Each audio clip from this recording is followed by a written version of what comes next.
नमस्कार बंधुरा आज आमी आपनादेर घरोयाभावे चिकेन पकोड़ा करे देखाबो। तार जन्य आमी एखाने 500 ग्राम चिकेन के भालो करे धुए परिष्कार करे नियेछि। एखन आसुन देखते थाकुन आमी केमन करे एटा तैरी करछि। आपनारा अनेकेई एटा करेन, तबे आमी किभाबे करी सेटा आज आमी आपनादेर देखाबो। प्रथमे दिए देव एर मध्य 1 चामच परिमाण ভিনিগার, 1 চামচ আদা রসুন থেতো করে নিয়েছি সেটা দিয়ে দিলাম, একটু গোলমরিচের গুঁড়ো,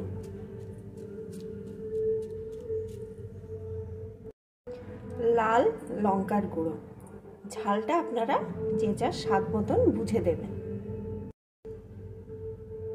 একটু গরম মশলার গুঁড়ো, একটা ডিম,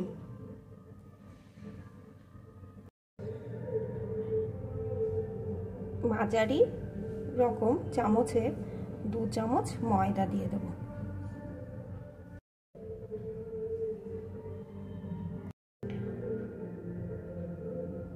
একই পরিমাণ কর্নফ্লাওয়ার।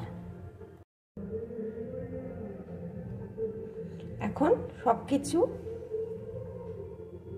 ভালো করে মেখে নেব। তার আগে পরিমাণ মতো লবণ দিয়ে দেব, লবণ। এখন সবকিছু ভালো করে মেখে নেব। সবকিছু দিয়ে ভালো করে মেখে নিয়েছি। এখন 30 মিনিটের মতন এইভাবে রেখে দেব, তারপরে ভেজে নেব। 30 মিনিট পরে আমি ওই চিকেন পকোড়াগুলো ভাজার জন্য এখানে কড়াইতে সাদা তেল বসিয়ে দিয়েছি। তেলটা গরম হয়ে গেছে, এবার একে একে দিয়ে পকোড়াগুলো ভেজে নেব।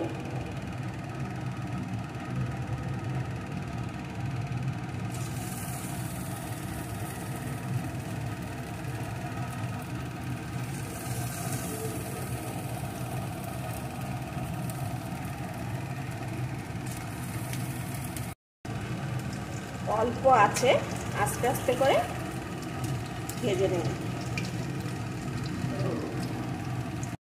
এইভাবে উল্টে পাল্টে আস্তে আস্তে লাল লাল করে ভেজে নেব।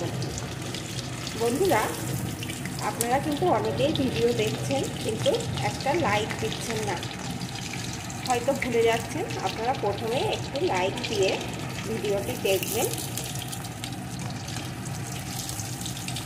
আর যারা আমার রান্না পছন্দ করছেন তারা কিন্তু একটু সাবস্ক্রাইব করে দেবেন।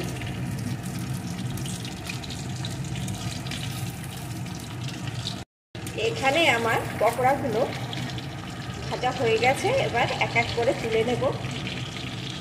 প্লিজ বন্ধুরা লাইক, শেয়ার আর সাবস্ক্রাইব করবেন। এইগুলো তুলে নিয়ে বাকিগুলোকেও একইভাবে ভেজে নেব। গুলো তুলে নিয়েছি, এখন বাকিগুলোকেও একইভাবে দিয়ে ভেজে নেব।